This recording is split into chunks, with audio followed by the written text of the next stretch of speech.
नमस्कार, बहुत स्वागत है आप सभी का। आपके साथ मैं हूं ममता तिवारी। शुरुआत इस बुलेटिन की कर लेते हैं। जयपुर से बड़ी खबर आपको देंगे। एसएमएस अस्पताल पहुंचे सीएम भजनलाल शर्मा पहुंचे एसएमएस अस्पताल। मंत्री ओटाराम देवासी का जाना हालचाल।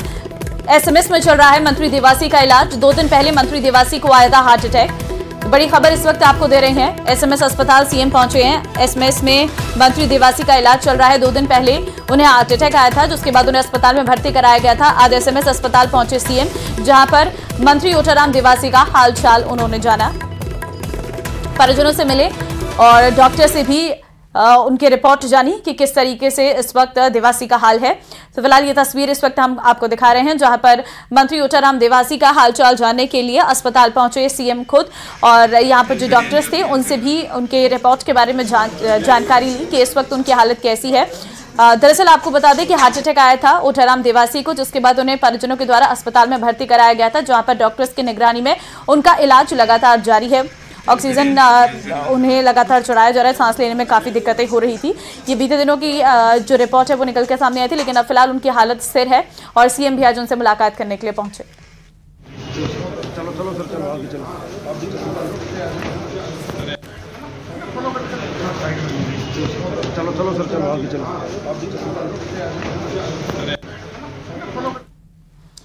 और इससे पहले मुख्यमंत्री भजनलाल शर्मा ने आज पेपर लीक को लेकर गठित एसआईटी टीम के साथ बैठक की है। सीएमआर में हुई इस बैठक में एसआईटी की ओर से अब तक की कार्रवाई, जांच, गिरफ्तारियों को लेकर सीएम भजनलाल शर्मा को फीडबैक दिया गया। साथ ही अब तक हुई पूरी कार्रवाई का ब्यौरा सीएम को सौंपा गया। बैठक के बाद एसओजी के एडीजी वीके सिंह ने कहा है कि एसओजी को जो भी संसाधन चाहिए वो मुहैया कराए जाएंगे। सीएम ने ऐसा भरोसा दिया है। सीएम भजनलाल शर्मा ने एक मेंबर से बात की है, अपनी भावनाओं से अवगत कराया है।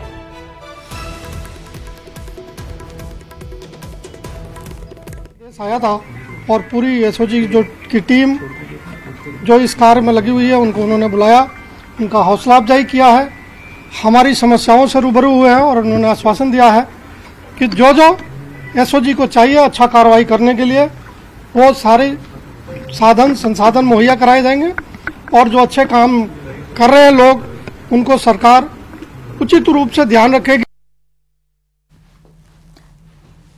और चलिए आगे बढ़ते हैं। अब अगली खबर चूरू से इस वक्त आपको देंगे, जहां सरदार शहर में एक 14 साल की नाबालिग का अपहरण कर उसके साथ गैंगरेप का मामला सामने आया है। मामले में पुलिस ने नामजद आरोपियों के खिलाफ आईपीसी और पॉक्सो की धाराओं में केस दर्ज कर दिया है। साथ ही पीड़िता का मेडिकल भी कराया गया है। मिली जानकारी के अनुसार आरोपी पीड़िता के घर में गांव में ट्यूबवेल खुदाई करने के लिए आए थे और इसी दौरान 3 आरोपियों ने नाबालिग का अपहरण कर उसके साथ दुष्कर्म किया और अश्लील वीडियो बना लिया और किसी को बताने पर वीडियो वायरल करने और परिवार को जान से खत्म करने की धमकी दी है। सरदार शहर थाना आई थी अपने पिता के साथ और अपने चाचा के साथ।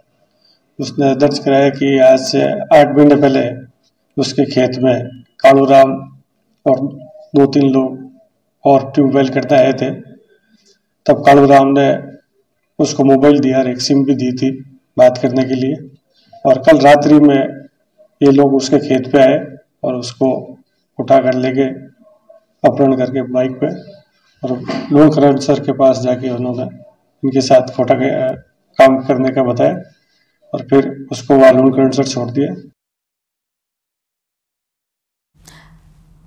आगे बढ़ते हैं। हनुमानगढ़ के रावतसर में आज एक भीषण सड़क हादसे में 3 महिलाओं सहित 4 लोगों की मौत हो गई और 2 लोग इसमें घायल भी हो गए।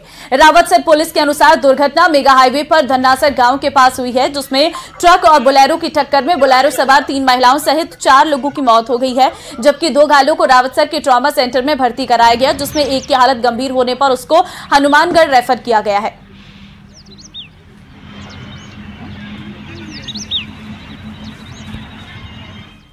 चलिए आगे बढ़ते हैं। जयपुर से एक बड़ी खबर आपको देंगे, जहां पर अशोक शर्मा शिक्षा मंत्री के निजी सचिव बने हैं। सेवानिवृत्त सहायक शासन सचिव को बनाया गया है सचिव। शिक्षा मंत्री के कार्यालय में निजी सचिव के पद पर नियुक्त किया गया है। तो अशोक शर्मा शिक्षा मंत्री के निजी सचिव नियुक्त किए गए हैं। आपको बता दें, शिक्षा मंत्री के कार्यालय में निजी सचिव के पद पर नियुक्ति की गई है। सेवानिवृत्त सहायक शासन सचिव को सचिव बनाया गया है। तो निजी सचिव अशोक शर्मा शिक्षा मंत्री के बने हैं।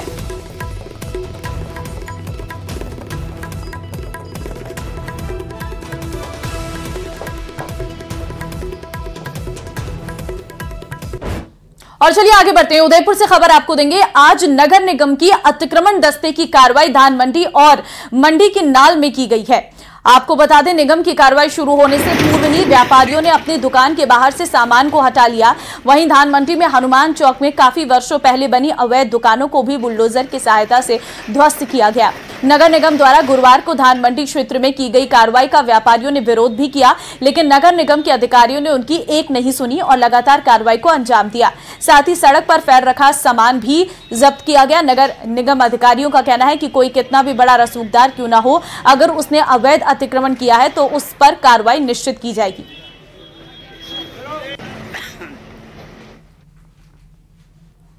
चलिए आगे बढ़ते हैं। शाहपुरा जिले के जोराजी का खेड़ा गांव में उस वक्त हड़कंप मच गया जब एक पैंथर अचानक गांव में घुस गया।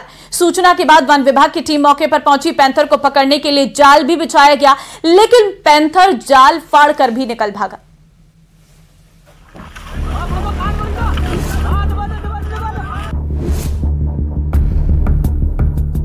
पूरी तैयारी थी।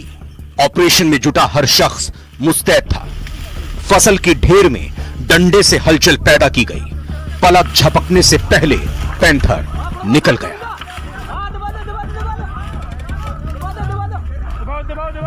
लेकिन सामने लोग थे, इसीलिए उसे भागने का कोई सुरक्षित रास्ता नजर नहीं आया। उसकी इसी दुविधा का फायदा उठाने के लिए लोग खाट, बोरियां और दूसरे साधन लेकर खड़े थे। जब तक पैंथर पर खाट गिरती, वो बिजली की रफ्तार से निकलकर भाग गया। दूसरे शख्स ने चीते जैसी फुर्ती दिखाते हुए पैंथर पर खाट पलट दी। उसकी कोशिश इस बार कामयाब हुई। पैंथर के लड़खड़ाते ही उसे बोरियों के जरिए काबू पाने की कोशिश हुई,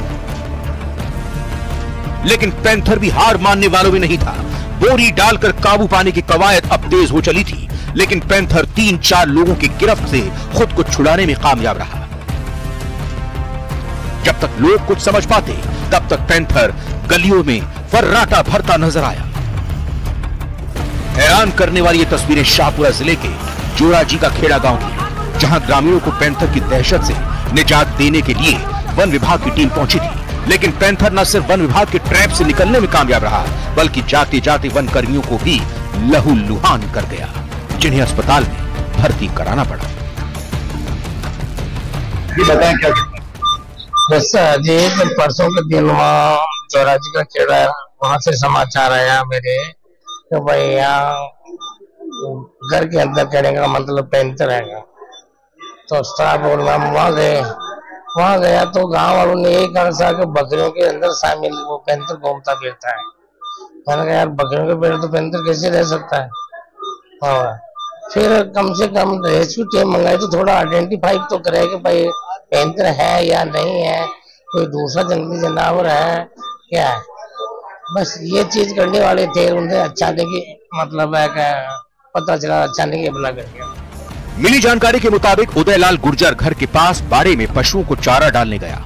तभी बाड़े में छिपे पैंथर ने उदय और छीतर लाल पर हमले का प्रयास किया और कड़प में घुस गया। सूचना पर जहाजपुर से वन विभाग के कर्मचारी पहुंचे थे, लेकिन पैंथर जाल से निकलकर जंगल में भाग गया। गांव में घुसा पैंथर 2.5 से 3 साल का बताया जा रहा है। कुछ लोग भले ही पैंथर के जंगल में भागने से राहत की सांस ले रहे हों, लेकिन ज्यादातर लोगों को उसकी आमद की भी आशंका सता रही है। न्यूज़ 18 राजस्थान के लिए भीलवाड़ा से राहुल कौशिक की रिपोर्ट।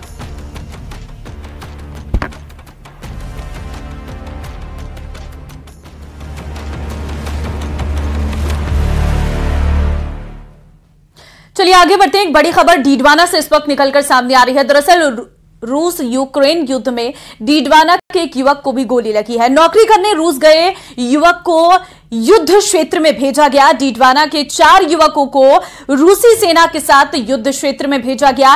एक युवक को गोली लगी है। युद्ध में युवक का नेमाराम गोली लगने से घायल हुआ है। सुनील, जितेंद्र और रणजीत युद्ध क्षेत्र में फंसे हैं और युवकों के परिजनों ने विदेश मंत्री से गुहार लगाई है। उन्हें सकुशल भारत लाने की मांग की गई है। परिजनों ने एजेंट के खिलाफ मौलासर पुलिस में मुकदमा भी दर्ज कराया है। घायल युवक की पत्नी सहित परिजन थाने पहुंचे। एजेंट के खिलाफ मामला दर्ज किया गया है। अब चारों युवकों के परिजन गुहार लगा रही हैं, सकुशल वापसी की गुहार लगा रही हैं। संवाददाता महेंद्र इस वक्त ऑनलाइन पे हमारे साथ है। महेंद्र, खबर आ रही है कि रूस यूक्रेन युद्ध में डीडवाना के कुछ युवक भी हैं, जिसमें से एक युवक को गोली भी लगी है। बिल्कुल, देखिए ये मामला सामने तब आया जब परिवारजनों ने मोलासर थाने जाकर इस संबंध में रिपोर्ट दी। एजेंट के खिलाफ मामला दर्ज करवाया है और नेमाराम नामक युवक है, उसको गोली लगी है। परिवारजनों को ये सूचना मिली कि हाथ और पैर में गोली लगी है। अब इसके अलावा 3 और युवक है, सुनील, जितेंद्र और रणजीत। ये कुल 4 ऐसे युवक है जिन्हें नौकरी के नाम पर एक एजेंट था महेंद्र, उसने रूस भेजा और 5 लाख रुपए भी लिए। ये आरोप परिवारजनों ने लगाया और 2 लाख रुपए का वेतन दिलाने की बात करी, लेकिन वहां रूस यूक्रेन युद्ध में उन्हें झोंक दिया गया और इसका नतीजा ये निकला कि एक युवक गोली का शिकार हुआ, वो घायल बताया जा रहा। अब परिवारजनों को चिंता इस बात की भी है कि मोबाइल उनसे ले लिए गए, वो बात नहीं कर पा रहे, युद्ध क्षेत्र में है। तो अब जो परिवारजन है उन्होंने मोलासर थाने में एजेंट के खिलाफ मुकदमा दर्ज करवाने के साथ साथ परिवार के कुछ और लोग दिल्ली गए हैं ताकि वहां विदेश मंत्री एस जयशंकर से मिलकर चारों युवकों को सकुशल भारत लाने के प्रयास अपने कर सके। ठीक है, सरकार से बहुत धन्यवाद आपका तमाम जानकारी देने के लिए। चलिए खबरों के बीच वक्त एक छोटी सी ब्रेक का है, फौरन हाजिर होते हैं।